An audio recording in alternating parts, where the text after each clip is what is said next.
So this is a job on North Vancouver. It's a long hallway. See how mess it is?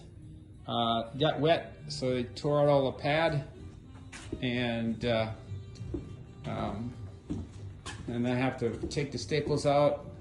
This is one hallway, and then they've got this other room, which is like another 25-foot room. It's all bubbled up.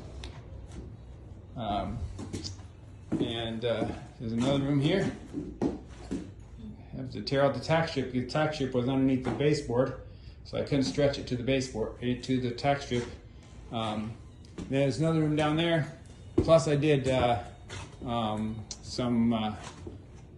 hallway and a room downstairs in concrete, which is tough too. Anyway, Pablo from Curly's Carpet Repair, and I'll